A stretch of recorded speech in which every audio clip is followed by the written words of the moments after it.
I am Joel McLeod. And I'm Roland Tanner. And welcome to the 905er. Well, folks, it is nice to be back from vacation. I enjoyed my time away with the family, out east on lovely Prince Edward Island.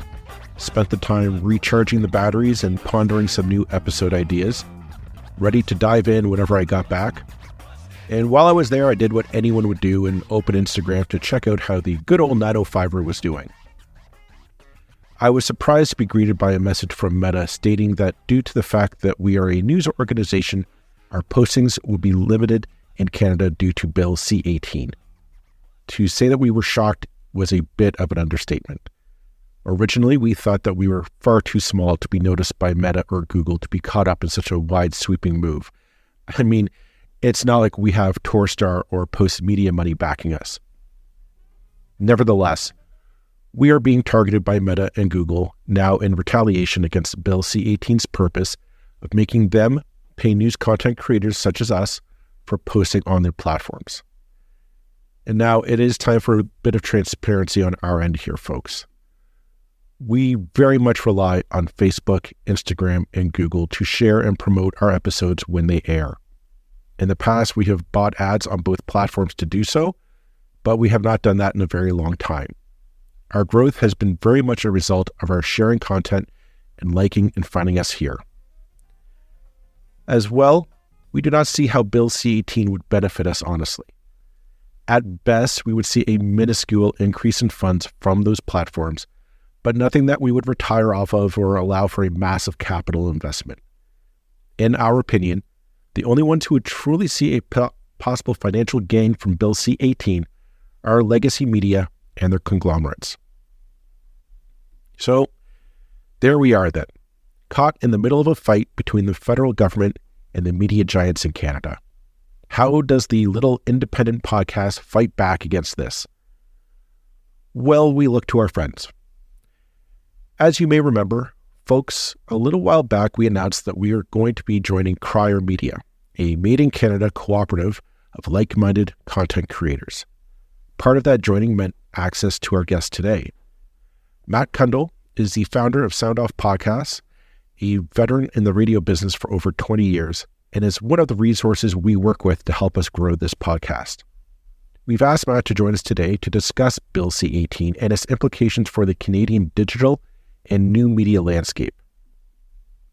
And of course, before we begin, we would like to ask you to like and subscribe to this podcast if you have not already done so, and to please visit our website at 905er.ca to sign up for our updates so that you will not miss out on our episodes when they launch, and to support us financially to help keep us going. Your help means so much to us. Thank you. You looking to make the most out of this life and optimize your personal wellness? Then check out the Natural Man Podcast. Join me, host Mike C., as we explore all areas of human wellness, physical, mental, and emotional. Learn strategies to optimize your own well-being and be in the driver's seat of your own health. Remember, your doctor works for you. Learn biohacks, neurohacks, ways to improve sleep, and ways to optimize your body and your mind. Check us out on Apple, Spotify, the Fountain app, and at naturalmanpodcast.com. Okay, well, thank you to Matt Cundill of Sound Off Podcasts and Crier Media and all-around podcast guru for coming on to the 905er today so that we can talk a bit about the reality of Bill C-18 and kind of get away from the intent of it and get more towards the impact of it today. Matt, thank you very much for coming on to the podcast today. Thanks for inviting me. I appreciate it. And just in the issue of transparency to our listeners, we are part of Crier Media.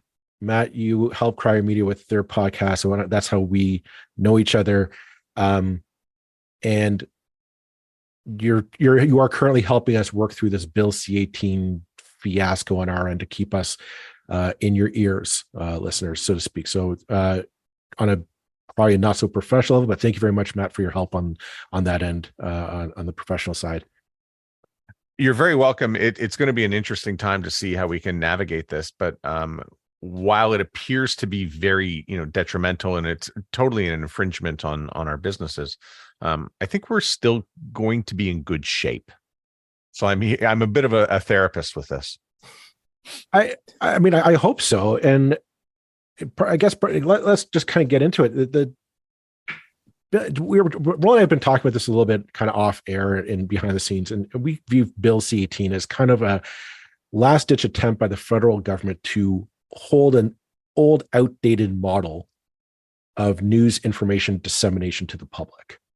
I kind of view it as the newspapers are a holdover of the 19th century, and we're now in 21st century with various forms of news platforms, podcasts, YouTube, whatever have you. Very decentralized.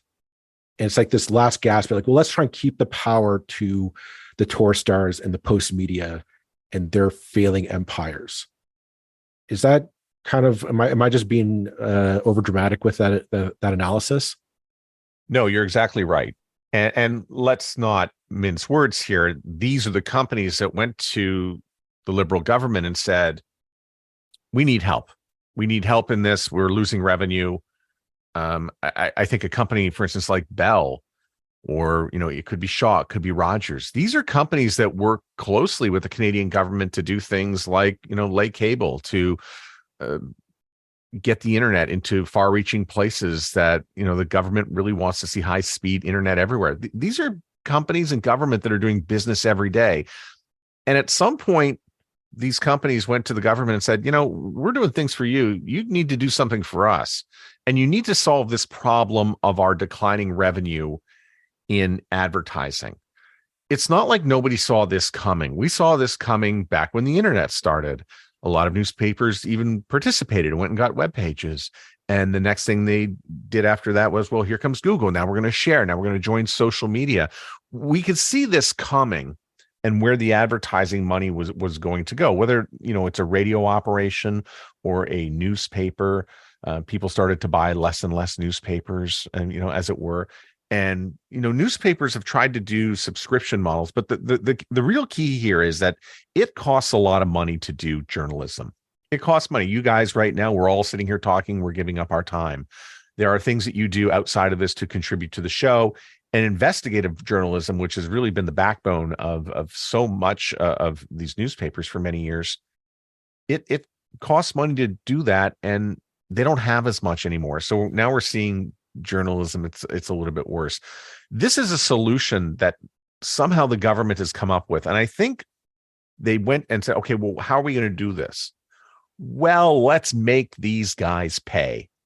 They're taking 80% of the money, Google and Meta being Facebook, Instagram, and now Threads.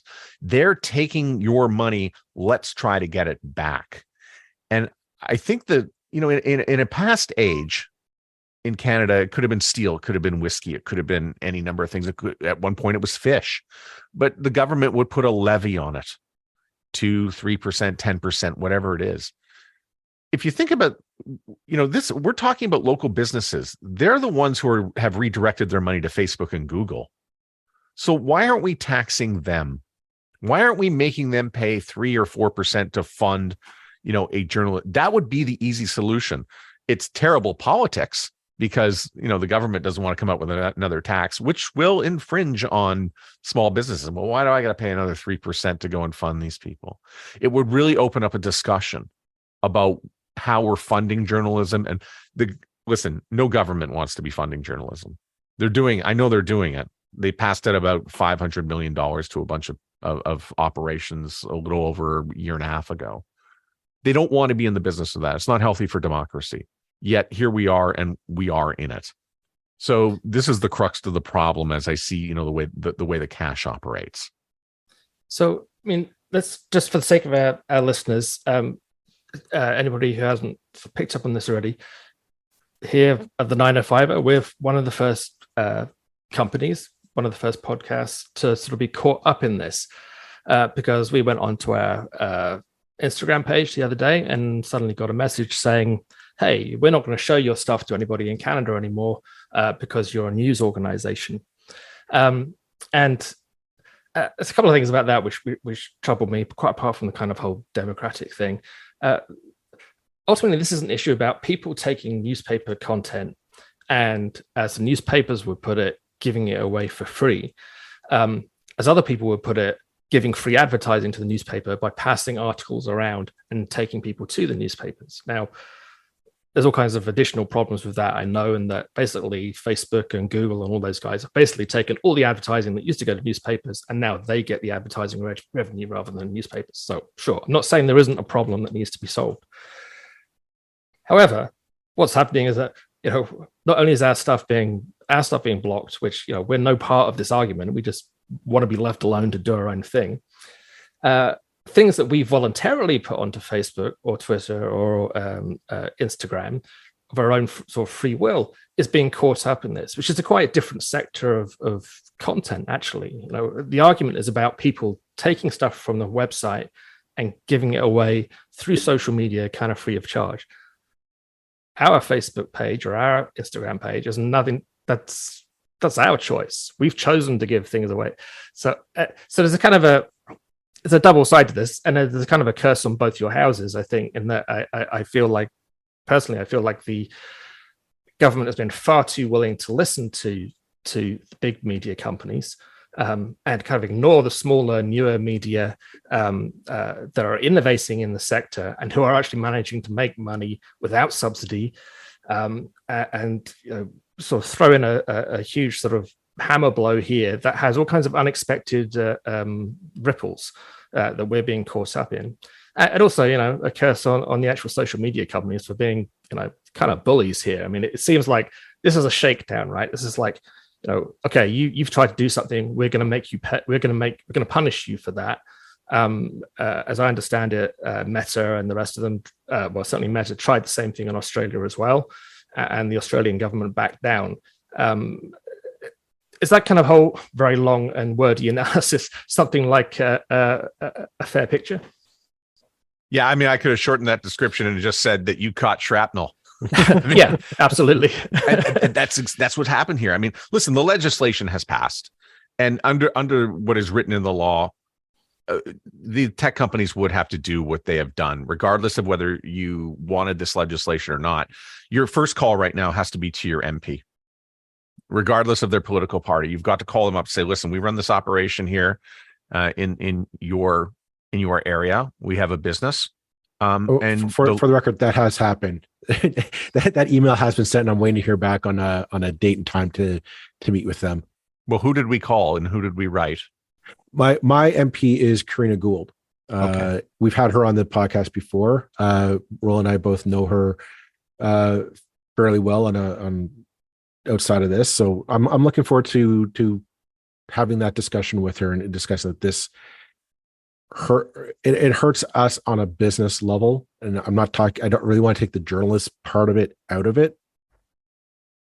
Like, this operation is just rolling myself. There's no big team of financiers in the back room, bankrolling us. This is Roll and I trying to make this passion project into an actual sustaining business, growing our listenership and making impact in the Canadian media landscape.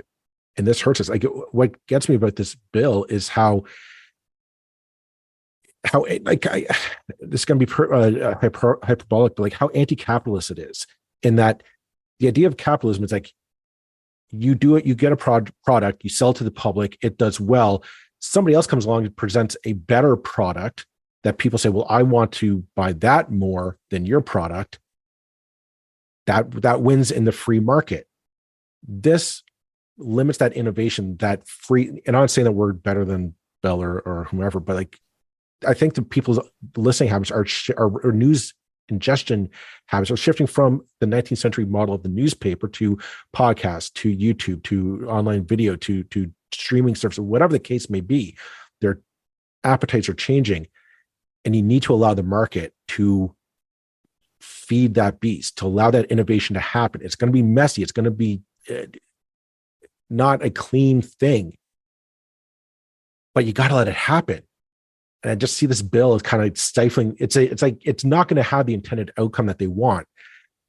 Torstar and Post Media are not going to be like, okay, well, that's it. We're good. We got what we needed. Everything is A-okay now. So they're going to ask for something else down the road because it's not going to fix their problem.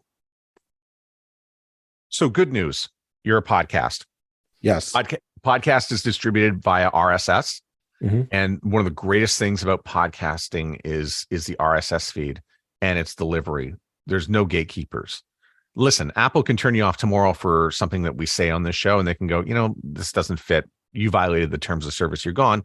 That would be a problem. Apple does have a big stake in podcasting. But any one of these, apps outside of it that doesn't take from the Apple API could also say, you know what? Yeah, not you. And Google could effectively, if they really felt like it, say, you're a news podcast, we're turning you off. Now that would be an implication of about maybe 2%, for your podcast. Right. Listen, that's not what this is about. It's not written into the legislation that way. So I love the fact that, you're still good. What is really happening here? We don't know what's going to happen, but right now Facebook is saying we're not going to share what you put out to Canadian listeners or to Canadian viewers. Fine. Because all you're really doing on these platforms anyway is you're sending people back to the podcast. You're going to lose the ability to promote your show through Google, where you will not be searchable. You'll still be able to put the link out there and do things. You just won't be searchable. That's a bit of a pain in the ass. The next thing is on Facebook. That's also a pain in the ass. It's more of a thorn in the side, really anything. So what I tell people is to go back and think, okay, we have to market our show. How can we do it without Facebook, and how can we do it without Google? It's just a small marketing problem. It's not necessarily as bad because you've still got an RSS feed. Your show is still going to be going out there. Apple can potentially put you on, the front cover of New and Noteworthy. They could put you on, as they run your artwork by. That's the stuff that's really what you need to do. So, and I find it hilarious that most of the solutions that newspapers have come up with is to just go to these other social media sites. I mean, come on. I mean, why are you trying to make these two social media, companies pay for everything? If they were really benefiting from it, first, you wouldn't be paying money like Chorus Entertainment is doing. Well, we're going to cancel our advertising with Facebook. Why are you advertising with them anyway if they're the problem? Well, right. What's that about? If these companies are so valuable, you should be partnering with them. You don't go to the government to go and do your mob style dirty work to try to collect.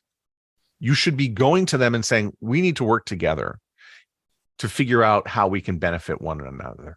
That's where the gold is. But they haven't done that. And it fits into a pattern, it seems to me, of how traditional media, legacy media, the newspapers have dealt with the internet as a whole since it came into existence in the 90s, and that they've got it wrong every step of the way. And rather than evolving, changing to take advantage of the opportunities, which, let's face it, millions and millions and millions of other businesses and other media entities and other organizations have done, they've constantly said, no, but we're a newspaper. We want to stay like this, and you have to fit to us. Well, that's just bad business practices, isn't it? And they spent basically about 2 decades devaluing their own content by giving it away for free and saying, well, you can pay for the crossword, but everything else we don't value. It's worth nothing. Take it.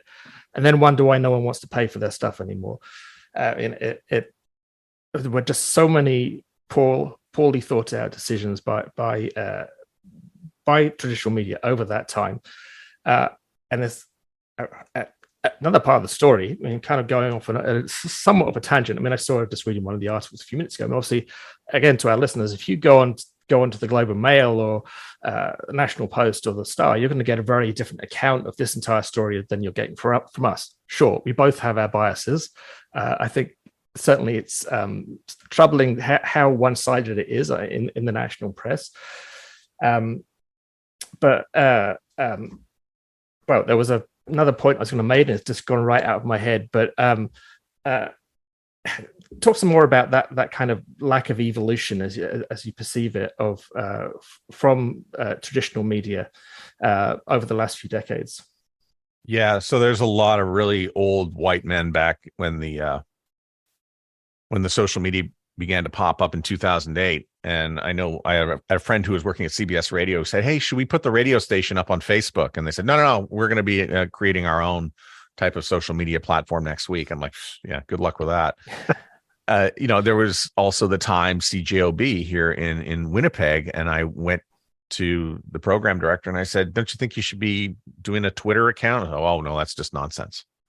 Well, no, it's not. And so it's really, and then the sales department also makes far too many decisions. And well, we can't monetize that. You mean you haven't figured out how to monetize it? Why don't you just do it, and then we'll figure out how to get the money to come in a little bit later. And it's true. Listen, on the internet, there's just not nearly as much money to be made as there was at one point, with radio and television. I'm still not sure why the attribution of listeners, is still sort of held in a higher regard. So if we look at the way we count, I mean, I know how to count your downloads. We can do your downloads. Did they listen to the show? Yeah, likely they did. Yeah, the Apple, they hit Spotify. It's a progressive download. Yeah, we can see how far they went through the show. That's all very good data. But in radio, I mean, they're still filling out paper ballots. Well, I think I listened to this radio station at this time and this one at that time. So I'm not quite sure. A lot of it is, pressed down with ad revenue, and there are digital dimes versus big radio and television dollars that still exist. Radio is still a very powerful medium, by the way, and audio to that matter too. With this podcast, it's still quite powerful. But I think when you try to compare the numbers against each other, you see, oh, well, we had 500 downloads. Well, we had 50,000 listeners. Did you? Not really sure. They're listening. It's passive. They were flicking by, as opposed to somebody right now is listening to this. They have physically asked for this show. They have put it on their phone. They downloaded a physical piece of audio and they are listening to it back. That is an incredibly active thing to do. And that's why, podcasting has done very, very well for itself. Now, in terms of the monetization over the years, let's talk about the New York Times. I think you referenced it a second ago, and they started a podcast. It's great. It's actually the number one podcast that's out there is The Daily from the New York Times. The revenue for that is $300,000 a month. It's probably gone up since then. But if you want to buy an ad and run it for 30 days, it'll cost you about $300,000 in total advertising to get on. That's pretty good revenue. And, I've gone to a few newspapers. I said, maybe you want to do some audio, and no, we're fine. And again, I mean, what you guys do takes up a lot of time. It's hard, and it does take time, and it takes money. It takes a lot of money to make great audio. You guys got some great mics. We're all using good headphones. We're all doing things. We need somebody to edit it. We need somebody to make it sound good. We need to put it out there. We got to write some show notes. We got to put some artwork in there. We've got to do a whole lot of things to make this podcast really, really, front and center, entertaining, and a good listen and a good listening experience for everybody. But it's always been that way.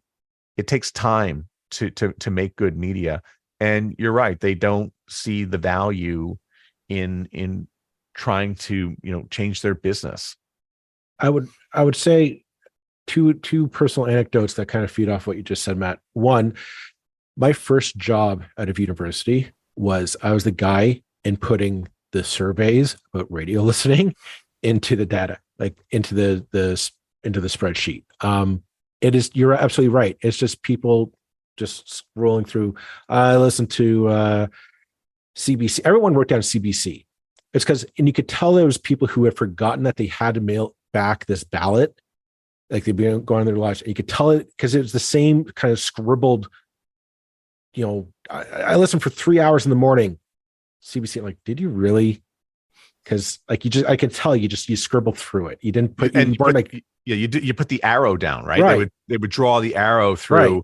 I listened to CBC from this time to this time. They draw an arrow down to the bottom, and we know that didn't happen. And we also know that ballot was filled out on a Thursday. I don't know where this came from, but in the US, all the big contests happen on a Thursday because there was this notion and thought and belief that those ballots would be filled out on a Thursday around the kitchen table with X, Y, and Z in the room. Oh, yeah. And that's why I said, like, there's no way you listen to the CBC for 5 hours in the morning. Like, don't you have work? Like, don't you have a job to go to? Like, I understand you listen to it on the morning commute. Like, you listen to an hour on the way in. I get that. Those are the ones that I knew people were actually taking time. But when you had like this, like that big block of the day, no, you weren't listening. And the second anecdote I have is kind of bringing back to print media is long before I did this, I had a small franchise operation in Oakville. And the newspapers came by and said, "Hey, do you want to buy an ad for my paper, for the paper?" Okay, well, what's that going to cost me? For a little like business card size ad on some, page 7, it cost me about $2,000.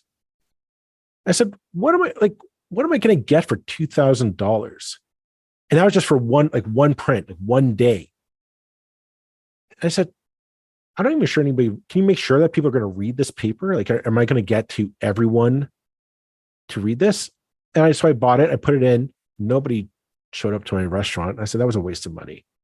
And it's that model that they're still relying on, is a guy going to some mom and pop shop or some business saying, "Hey, can you buy a full page ad for $50,000?" And we'll hope that people are going to read it. I said, that's your model. That's your model in the 21st century. And I'm just like, I thought it's going to die. It's going to be dead. Nobody's going to do this. Which is why, like, when Roland and I said, "Hey, we should do a news entity," we said, "Well, how are we going to do this?" I remember when we originally did this, we thought about doing similar to like just a blog or some kind of print. We said, "No, it's too costly. Nobody's going to read." The original idea was to do a magazine website, news website. We just said nobody's going to. We realized that's a lot of work. It's a lot of work, and we said nobody's going to listen to it. It's a waste of our time and money. So we said, but what about this thing called podcast? We all listen to podcasts, and it's a bit more manageable. It's a lot more fun to do, talking with somebody and having somebody listen to that conversation about the issues of the day. And we did that, and we've been growing it ever since, day by day, listener by listener. But it's just like coming back to this Bill C-18, it boggles my mind the lack of innovation behind it, of just, like you said, go into podcasts and you've got the resources. You can put together some really amazing podcasts on topics that people are curious about, that want to do it, that they want to listen. They want that information. They do. But you got to adapt. You got to change. You got to do what the people want. And just boggles my mind that this is how this is just kind of stifling that inevitable move to a new platform. Yeah. So Pablo blew it. He's completely blown it. Before that, we also had Felony Melanie Joly, who had the heritage position. I think she did a little bit of work on C-10. Terrible, no good. Stéphane Guilbeault, we'll give him a shout out, but they had to get him out of that position real quick when he appeared on Question Period, I think, with Evan Solomon. And I think misspoke and said, "Yeah, we're going to have to get journalism licenses," which basically meant that the 905er would have to go to apply to the government for. I'm like, okay, you people don't know what you're doing, and they still don't know what they're doing. So my advice right now to people such as yourselves and any podcaster and journalists as well, now's the time to do your newsletter. You should have been doing a newsletter to begin with anyway, only for the reason of being throttled. You could be throttled by Facebook or Google at any particular moment. Any one of these companies could disappear. But by having a newsletter, you're going to be in constant contact with your audience. And so now's the time to really build that up and to double down on that one-on-one contact that you will have with your listener. Also, asking people to share. You can still put your content up on Facebook. You can still, share your links on Google. It's just not going to be searchable. Okay. So can we ask our listeners to promote the show? Can we ask them in some particular way, maybe, hey, post it yourself on Facebook, because they're not being throttled. The link perhaps might be, but this is where, word of mouth and telling a friend and really asking for a little bit of help in this area is good. By the way, your show has some mid-rolls in it. We may not have hit it so far on the show. That's an ad spot. What if you use that for a piece of contra? Contra being trade. That's sort of an industry radio term for swapping. So we're going to give let's say another publication in the 905 an ad spot on this show. In return, give us that silly quarter in the bottom, which is valued at $2,000. Let's do a swap. let's tell each other, let's tell our audiences about what we're doing and our journal. These are just creative ways that we can sort of end around what has been really fairly easy. Hey, we're just going to put the link up on Facebook and we're going to push it out there. And now my homework and marketing is done. That's actually not marketing by putting it on Facebook. That's actually just promotion of your show, which is always a good thing, but it's not really, marketing. So now's the time to get a little bit away from promotion. Let's look at what we can do to market our shows. What about just going to a print person and getting, some postcards and having the QR code? And let's leave those behind at a coffee shop. Let's tell people, hey, we're having a little bit of of difficulty with Facebook and Google. Let's go to Starbucks. Can you put one of these out for everybody in the restaurant today? We're just asking for a little bit of help here, because I think this is really important that people know, you never asked for this. We did not ask for this.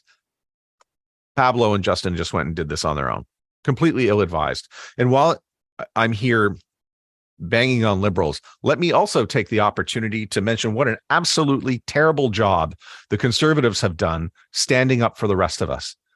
Deplorable, awful. Rachel Thompson, I believe that's the heritage minister in the shadow cabinet, has retweeted a couple things which basically talks about censorship and some other nonsense. You're not speaking for content creators. Rachel Thompson should be out of a job. In a shadow cabinet position, she has not proven herself worthy of any future cabinet position. And that's why the conservatives can't get elected. Sorry. I'm an equal opportunity offender. We are too. Issue. We like to, there's always a standing invitation to any conservative to come on this podcast, because we got questions and they've got answers and we'd love to hear them. But well, Rachel should be on this show, and I'm going to send her a note after this, and I'm going to ask her to please appear on this show and have some guts to come here and to really call out this piece of legislation and not just stick to your talking points. Stand up for content creators like us and get with it. Here's a question. Do you think they get this though? Like that's what struggles in my mind with this whole Bill C-18 from all the political parties in Ottawa. Do they understand digital media, like the media landscape? Because I get this feeling all they're hearing is the Torstar and Postmedia CEOs, the Conrad Blacks and the like, going them with their 1-inch 10-inch cigar and saying, oh, we need more money. They're screwing us over with that Facebook thing, but they have no idea what actually is going on the ground here. As little as possible. Right. So, that's what I get. It's like they just don't get it. They do. None of them understand what's going on in Canada, at least in digital media at the current moment. I don't think any government, conservative, liberal, or Green Party, really wants to be in the business of funding media. It's not healthy for democracy. I think we all admit that, and it's also some pretty bad. It's bad politics too. I didn't think it was great when I think $550 million was earmarked for a lot of organizations, and we have that list and we know who got what money. Mm-hmm. And it's not healthy to be doling out money. Now, the CBC aside, I think, a public broadcaster, I think, has its role. I think it's totally fine to have the CBC. But, we do have a conservative, leader who's going around, talking about defunding. And when reference, whether it's to C-11 or C-18, well, it's a censorship bill. This is not, first of all, C-18 is not a censorship bill. C-11 can very slightly be construed as one, I think, because anytime you're promoting, one podcast over another, let's say the 905er got vaulted over the Daily and was thrust at me, is, me not seeing the Daily, is that censorship? Maybe not. Who cares? I mean, I think it's really about promotion in C-11, but I don't think they really want to be in the business of this. Because it does make for an unhealthy democracy. It does make for, enemies. I think the media and government have always had a strange relationship as it is. But it would be really nice right now if somebody stood up and took the lead and really pointed some direction in what we need to do. If we really do need to fund journalism, I really think there should be some responsibility put back on the people who are spending money at Facebook and Google. Maybe it's time for a levy. Maybe it's time for a 3% tax. listen, the liberals don't want that. They're already seen as the people who boost your taxes with carbon and a bunch of other things anyway. Listen, Pierre Poilievre doesn't need any more talking points about taxes. So yeah, I would not feel comfortable doing that if I were, running the Liberal Party. And there's a dishonesty in the way that the opposition in this case reacts to this stuff. That there's a real story here, which they could be acting as the champion of, and they're meant to be the champion of business, and they're meant to be the champion of innovative business and new businesses. Rather than do that, they take the story and they go with a completely false side of it, saying, "Oh, this is the government trying to censor us." Horseshit.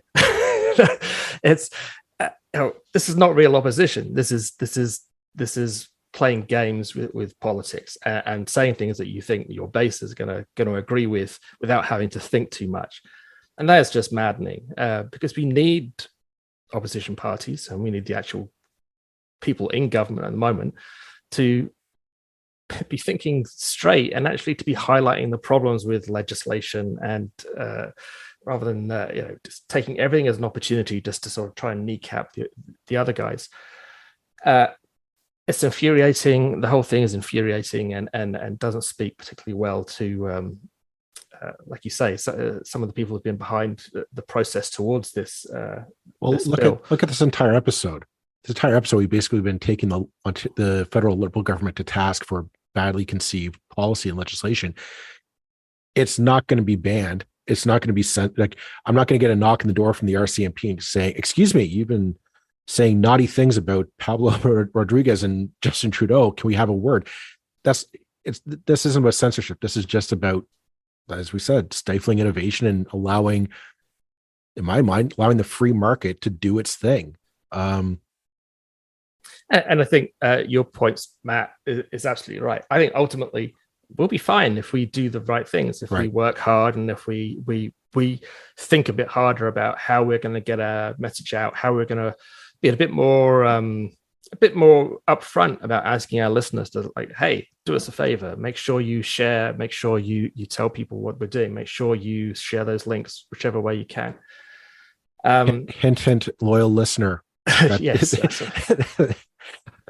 Hit the follow or subscribe button right now on the podcast app. Absolutely. I know that, but right at the beginning of your show, and by the way, one of the reasons that Dean and I partnered, with Crier Media, I really see that like dynamic audio insertion is such a big part to marketing. So people are like, "Oh, can I have ads on my show?" I go, "Yeah, we can put some ads on your show if you want, but why don't you use that space inside your show, the dynamic audio space to really promote a newsletter?" Another thing, why not get an app? I know that sounds crazy, and who's going to build you an app? But what if you had like the 905er app? I know, and I'm wearing this shirt right now. For those who are, it says Libsyn. Libsyn was actually a company I do not work with. I don't have any podcasts up there, but they used to build apps for podcasts individually. I thought that was really, really cool. So if you have an app, nobody can circumvent you.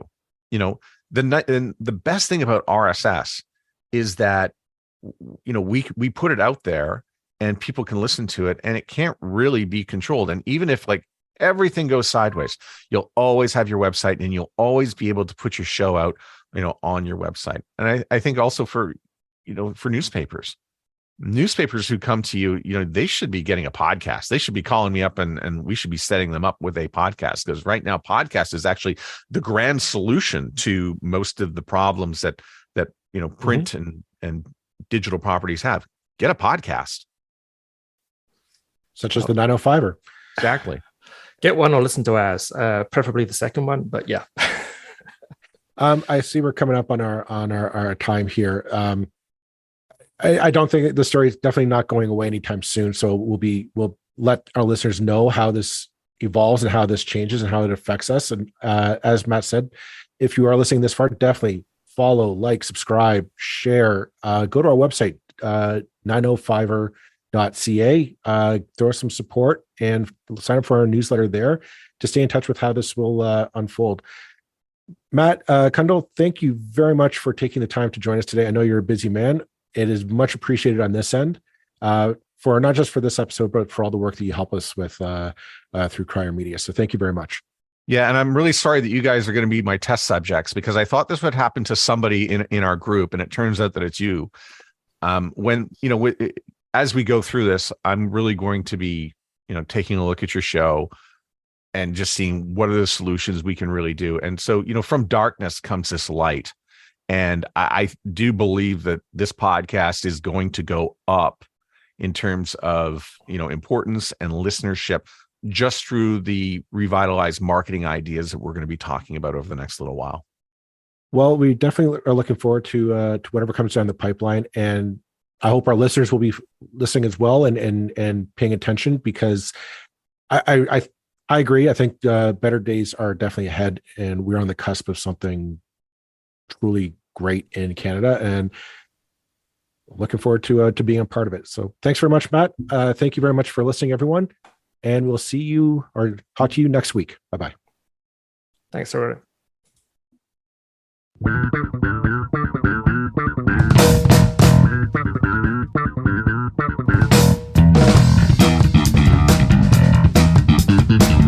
That's it for this episode of the 905er. Thank you for listening. As always, you can send us your feedback, thoughts, and concerns, or ideas for future episodes to our email, info@905er.ca. We'd love to hear from you. You can help us keep the 905er going by financially supporting us through Patreon as well as PayPal. Visit us at 905er.ca and click on the support tab. As well, links are in the show notes for your convenience. Lastly, you can find us on social media. Search for _905er on Facebook, Twitter, Instagram, and LinkedIn. So long for now. See you next time.